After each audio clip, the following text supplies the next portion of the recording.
Hello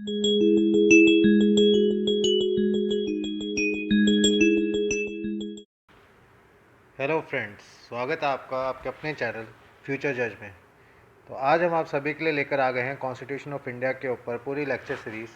आज के video में हम जो आज सिर्फ बात करने वाले हैं वो आज होगी सिर्फ इंट्रोडक्शन के बारे में बात, थोड़े बहुत सेलेक्ट फीचर्स के बारे में बात और थोड़े बहुत ऐसे फैक्ट्स जो कि प्री एग्ज़ाम में अक्सर पूछे जाते हैं।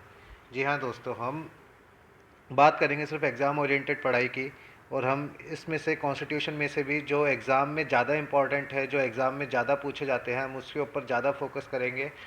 और जो थोड़ा कम पूछा जाता है उसके ऊपर भी करेंगे, लेकिन इतना नहीं जितना इनके ऊपर करेंगे। तो चलिए शुरू करते हैं आज का लेक्चर सीरीज़ का पहला। तो अब हम बात करते हैं कुछ ऐसे फैक्ट्स की जो कि बहुत इंपॉर्टेंट है रिलेटेड टू प्री एग्ज़ाम, क्योंकि मैंने देखा है कि बहुत सारे एग्ज़ाम्स में ऐसे ये सब क्वेश्चंस आते हैं, लेकिन बच्चे उसको कर नहीं पाते क्योंकि उनको इन सब चीज़ों का पता नहीं होता, वो इन चीज़ों पे कभी ध्यान नहीं देते और हमेशा बेरैक में ही उलझे रह जाते हैं। लेकिन क्योंकि कॉन्स्टिट्यूशन एक बहुत इम्पॉर्टेंट सब्जेक्ट हो जाता है और वो पॉलिटी के अंदर भी आता है, जीके के अंदर भी आता है, तो ये सब फैक्ट्स भी पता होना एक स्टूडेंट के लिए बहुत ज़रूरी है। तो चलिए इन फैक्ट्स से शुरू करते हैं आज की वीडियो लेक्चर। तो सबसे पहली बात हम करते हैं कि कॉन्स्टिट्यूशन वॉज हैंड रिटन। अब बताइए, क्या आपको पता था कि कॉन्स्टिट्यूशन हैंड रिटन था?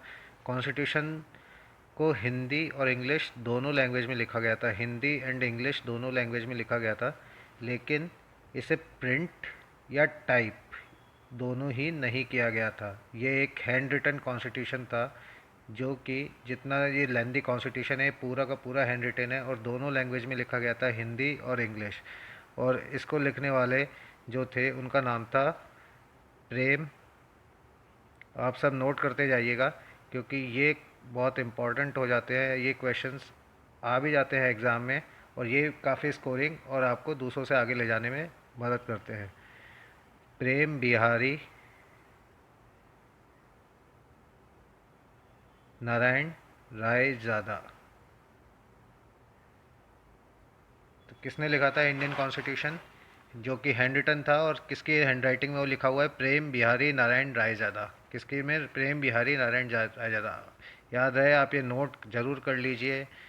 ऐसा ना हो कि कल को किसी एग्ज़ाम में आ जाए और फिर आप सोचे कि मैंने उस वीडियो में देखा था लेकिन मुझे याद नहीं। तो आप इसको नोट करते चलिए ताकि आपसे कुछ मिस ना हो। फिर आता है कि how much time was invested in making the constitution. कितना समय लगा था, क्या आप मुझे बता सकते हैं कि कॉन्स्टिट्यूशन को बनाने में? ऑलमोस्ट 3 ईयर्स, 3 साल का समय। अब आप सोचेंगे 3 साल कैसे लग गए इसको बनाने में? तो आपको मैं बता दूं कि जो पहली बार जो कॉन्स्टिट्यूंट असेंबली मिली थी, पहली बार जो मीटिंग हुई थी कॉन्स्टिट्यूंट असेंबली की, वो हुई थी 9 दिसंबर 1946।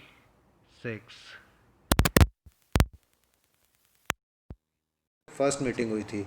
और जो कॉन्स्टिट्यूशन को अडॉप्ट किया गया था, जो कि अपने बैरक में भी लिखा होता है, कॉन्स्टिट्यूशन को जो अडॉप्ट किया गया था वो था 26 नवंबर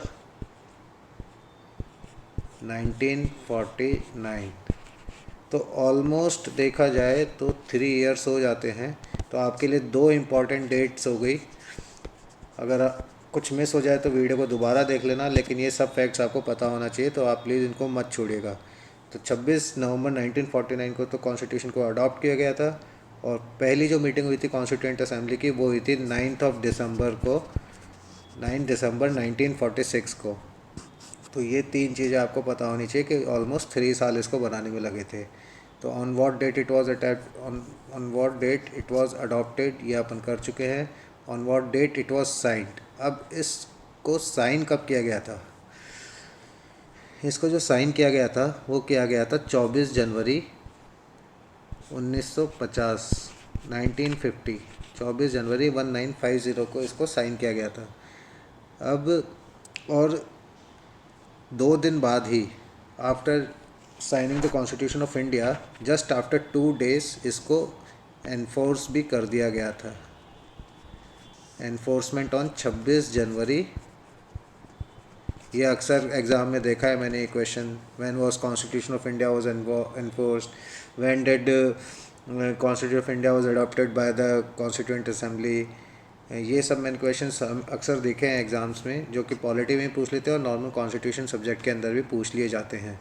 तो एनफोर्स कब हुआ था? 26 जनवरी 1950। बच्चे अक्सर, जो स्टूडेंट्स हैं, वो अक्सर दो डेट्स में कंफ्यूज होते हैं, एक तो 1949 और एक 1950। तो याद रखिए 1950 में दो चीज़ें हुई थी, साइन और एनफोर्स। और 1949 में एक चीज़ हुई थी, अडॉप्ट। और 1946 में क्या हुआ था? आप बताइए। 1946 में हुआ था कि जो फर्स्ट टाइम थी कॉन्स्टिट्यूएंट असेंबली की मीटिंग हुई थी। कॉन्स्टिट्यूएंट असेंबली की मीटिंग फर्स्ट टाइम हुई थी। तो ये फैक्ट्स ठीक है। फिर तो दोस्तों अब आ जाते हैं कि who was appointed as the chairman of constituent assembly. तो आप सभी को पता होगा, लेकिन फिर भी मैंने देखा है कि कुछ बच्चे कंफ्यूज हो जाते हैं कि कॉन्स्टिट्यूएंट असेंबली का जो चेयरमैन है वो लोग बताते हैं बी आर अम्बेडकर को, पर ये गलत है। ये सरासर गलत है। डॉक्टर भीमराव अंबेडकर जो थे वो चेयरमैन थे ड्राफ्टिंग कमेटी के। किसके? ड्राफ्टिंग कमेटी के चेयरमैन थे, ना कि कॉन्स्टिट्यूएंट असेंबली के। कॉन्स्टिट्यूएंट असेंबली के जो चेयरमैन थे वो थे डॉक्टर राजेंद्र प्रसाद। डॉक्टर राजेंद्र प्रसाद जो थे वो थे कॉन्स्टिट्यूएंट असेंबली के चेयरमैन, और जो डॉक्टर भीमराव अंबेडकर थे वो थे ड्राफ्टिंग कमेटी के चेयरमैन। किसके? ड्राफ्टिंग कमेटी के चेयरमैन।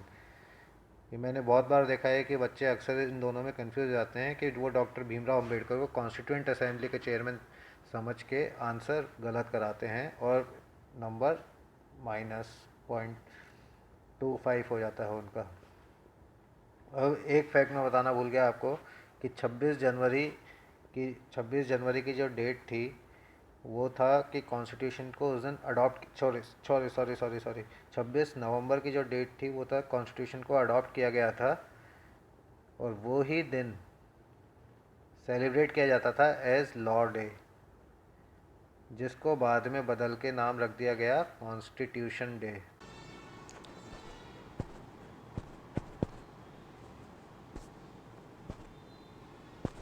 तो ये तो हो गई कुछ ऐसे फैक्ट्स की बात जो कि एग्ज़ाम पॉइंट ऑफ व्यू से बहुत इंपॉर्टेंट हैं।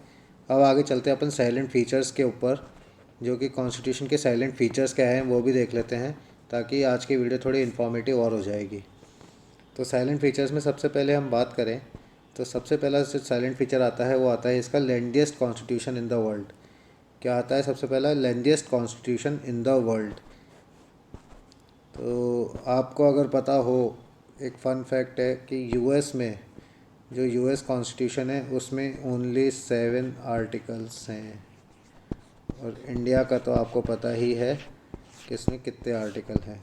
बाकी जो इंडियन कॉन्स्टिट्यूशन है वो, उसका एक साइलेंट फीचर ये है कि वर्ल्ड का लार्जेस्ट कॉन्स्टिट्यूशन है, और जो कि इंडिया को एक यूनिक कैटेगरी भी देता है in the field of law and order. फिर आती है बात अपने रिजिड एंड फ्लेक्सिबल बोथ। जो कॉन्स्टिट्यूशन का सेकंड साइलेंट फीचर है वो है रिजिड एंड फ्लेक्सिबल बोथ।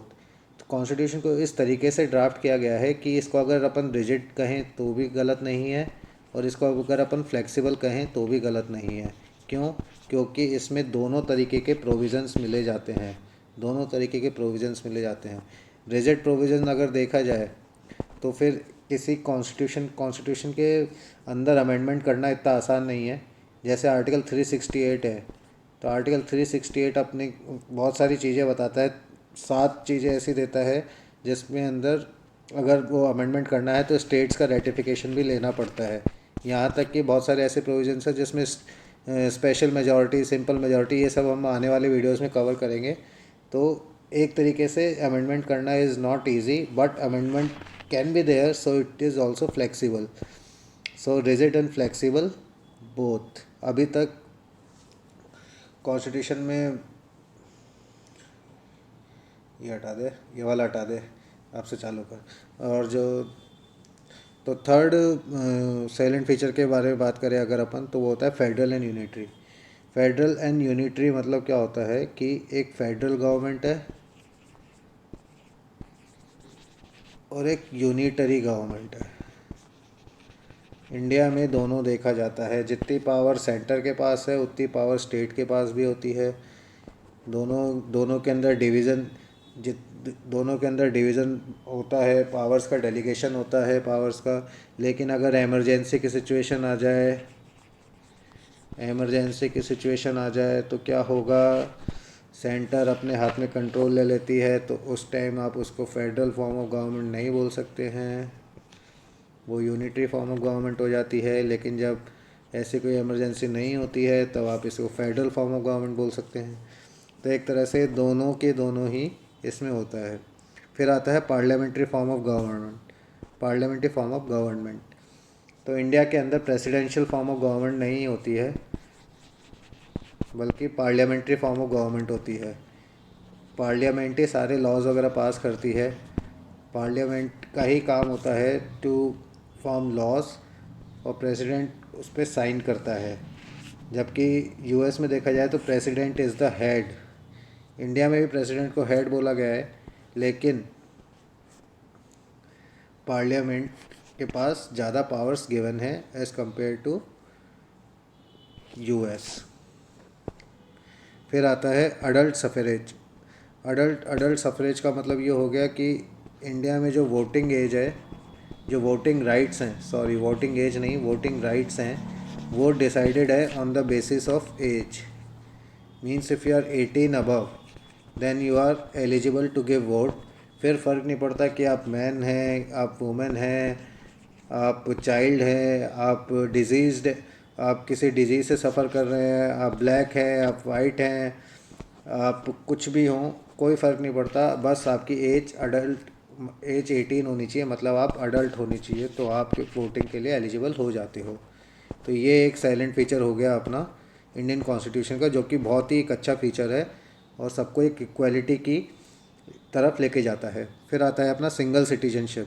तो सिंगल सिटीजनशिप की अगर बात करें तो इंडिया में एक ही सिटीजनशिप मिलती है, डेट इज़ इंडियन। जैसे वो कहते हैं ना, चक दे इंडिया मूवी देखी होगी आपने। चक दे इंडिया में क्या होता है, शाहरुख खान सब प्लेयर से अपने अपने पूछते हैं कि आप कहाँ से आए हैं, तो कोई बोलता है झारखंड से आए, कोई बोलता है कि झारखंड से आए हैं, कोई बोलता है बिहार से आए हैं, कोई बोलता है राजस्थान से। फिर एक आती है जो कहती है आई एम फ्रॉम इंडिया, वहीं पे वो इम्प्रेस हो जाता है। तो इसका मतलब क्या है कि इंडिया में सिंगल सिटीजनशिप है, आपको एक ही सिटीजनशिप मिलेगी। You are Indian, not Rajasthani, not Bihari, not Delhiite, not Mumbaikar. आप सिर्फ हैं तो क्या हैं, इंडियन। You are Indian. फिर आता है अपने 3 पिलर्स ऑफ डेमोक्रेसी। तो कॉन्स्टिट्यूशन में 3 पिलर्स ऑफ डेमोक्रेसी हैं, जैसे कि आप सभी को पता है, जुडिशरी, लेजिस्लेचर और एग्जीक्यूटिव। ये तीनों का ही काम क्या है वो डिफाइंड है, और ये भी पता है कि कोई एक दूसरे के काम में दखल अंदाजी नहीं करता है। और इसी के बेसिस पे 3 पिलर्स को बोला, इसको 3 पिलर्स बोला गया है। और 4th पिलर बोला गया है अपने प्रेस एंड मीडिया को। 4th पिलर है प्रेस एंड मीडिया। तो इन ये तीनों एक दूसरे से अलग है। Judiciary separate from legislature separate from executive. तो ये तीनों अपना अपना काम करते हैं और इंडिया मतलब दुनिया की जो लार्जेस्ट डेमोक्रेसी है उसकी देखभाल करते हैं। फिर आता है सेकुलर स्टेट। अब यहाँ पे 2 शब्द आते हैं मेरे सामने, धर्म, माफ़ कीजिएगा, धर्म निरपक्ष और पंथ निरपेक्ष। इन 2 वर्ड्स में क्या डिफरेंस है, ये आप मुझे कमेंट्स में ज़रूर बताइए। अब 2 चीज़ें होती हैं, एक होता है कि स्टेट, 2 चीज़ें होती हैं। एक होता है कि जो स्टेट है वो किसी भी धर्म को यानी रिलीजन को फॉलो नहीं करता, या फिर यूँ कह लें कि किसी रिलीजन को इम्पोर्टेंस नहीं देता। और एक चीज़ है कि स्टेट का कोई रिलीजन नहीं है, और एक चीज़ है कि स्टेट के अंदर सारे रिलीजन्स इक्वली फॉलो होते हैं, इक्वली फॉलो होते हैं। स्टेट के अंदर सारे रिलीजन्स इक्वली फॉलो होते हैं। तो क्या हो गया कि स्टेट का कोई रिलीजन नहीं है, स्टेट का कोई रिलीजन नहीं है, नो रिलीजन। दूसरा हो गया कि स्टेट के अंदर जितने भी रिलीजन हैं सब इक्वल है। तो इन दोनों में से किसे सेक्युलर बोला जाएगा, इसे या इसे? यह आप मुझे कमेंट करके बताइए, और इसका जवाब अगर कमेंट में लोगों ने पूछा तो I will give in the next video. अब इसमें से एक होता है धर्मनिरपेक्ष, एक होता है पंथ निरपेक्ष। लेकिन आप मुझे बताइए कमेंट सेक्शन में कि क्या होगा, कि किसी स्टेट का कोई रिलीजन नहीं फॉलो करना वो होता है सेकुलरिज्म, या फिर हर रिलीजन को इक्वल तरीके से ट्रीट करना वो होता है सेकुलरिज्म? ये प्लीज़ आप मुझे कमेंट सेक्शन में बताइए। फिर आता है फंडामेंटल राइट्स। अब जो कॉन्स्टिट्यूशन ऑफ इंडिया है उसकी जो इम्पॉर्टेंट चीज़ है, मोस्ट इम्पॉर्टेंट चीज़ है, वो है एफआर्स। हर सिटीजन को, या फिर कुछ ऐसे फंडामेंटल राइट्स हैं जो कि नॉन सिटीजन्स को भी अवेलेबल हैं, कुछ राइट्स गिवन हैं, वो राइट्स कोई वॉलेट नहीं कर सकता। अगर वो राइट्स कोई वॉलेट करता है तो उसके पास पूरा राइट है to go move the Supreme Court under article 32। और उसने अगर सुप्रीम कोर्ट मूव कर दिया तो फिर उसके बाद पूरा मैटर सुप्रीम कोर्ट देखता है और उस वायलेशन को हटाता है। सुप्रीम कोर्ट को गार्जियन ऑफ द कॉन्स्टिट्यूशन भी बोला गया है। गार्जियन ऑफ कॉन्स्टिट्यूशन, ये क्वेश्चन मैंने देखा है प्री में, तो इसके ऊपर ध्यान रखना। Who is the guardian of constitution? Guardian of constitution, supreme court. और आर्टिकल 32, एक क्वेश्चन और जो प्री में देखा है मैंने, article 32 is the soul of the Indian constitution. Soul, ये क्वेश्चन भी मैंने काफ़ी देखा है प्री एग्ज़ाम्स में। Article 32 is the soul of the Indian constitution. फिर आता है फंडामेंटल ड्यूटीज़। अब लोग क्या करते हैं कि फंडामेंटल राइट्स तो यार रख लेते हैं, एफआर, अरे वाह हमारी ये राइट है, हम ऐसा कर सकते हैं, हम वैसा कर सकते हैं, हमारे साथ ऐसा नहीं हो सकता, हमारे साथ वैसा नहीं हो सकता। लेकिन लोग अपनी ड्यूटीज़ को भूल जाते हैं। क्या ड्यूटीज़ हैं? आर्टिकल 51A में दे रखा है, और टोटल 11 ड्यूटीज़ हैं। उन 11 ड्यूटीज़ को हर सिटीज़न को फॉलो करना चाहिए। और वो, अगर आप राइट्स की बात करते हो तो ड्यूटीज़ की भी बात करनी चाहिए। फिर आता है इम्पार्शियल जुडिशरी, और वी कैन से कि separate judiciary. Separate is better word for it. Doctor Bhimrao Ambedkar ji को पहले ही पता था कि आगे जाके कॉन्स्टिट्यूशन में कुछ भी विवाद हुआ तो एक ना एक ऐसी बॉडी होनी चाहिए जो कॉन्स्टिट्यूशन के एज ए गार्जियन काम करे। तो उन्होंने जुडिशरी को इस चीज़ के लिए सेलेक्ट किया, और उन्होंने जुडिशरी के ऊपर अपना भरोसा दिखाते हुए जुडिशरी को गार्जियन बनाया और एक इंडिपेंडेंसी प्रोवाइड करी। इंडिपेंडेंसी मतलब judiciary is independent from all the legislatures, executive, all the other bodies of the constitution. Judiciary is independent, and इसी जुडिशरी में आप जाने की तैयारी कर रहे हैं, इसीलिए हम आज यहाँ बैठे हैं और हम ये वीडियो देख रहे हैं। तो आप सोचिए, जिसको कॉन्स्टिट्यूशन और भीमराव अंबेडकर जी ने इतनी इंपॉर्टेंस दी, आप उसकी तैयारी कर रहे हैं, तो आपकी मेहनत भी डबल होनी चाहिए, 2x। तो दोस्तों आज के लिए बस इतना ही। आने वाली वीडियो में हम बात करेंगे प्रीएम्बल के बारे में। नेक्स्ट वीडियो में प्रीएम्बल के बारे में बात करेंगे, तो प्लीज़ सब्सक्राइब ज़रूर कर लें ताकि अगली वीडियो आते ही आपको पता चल जाए। बगल में घंटा है, वो घंटा दबाएं, लाइक करें, शेयर करें और मज़े करें। Till then, thank you for watching. Thank you, bye bye, take care.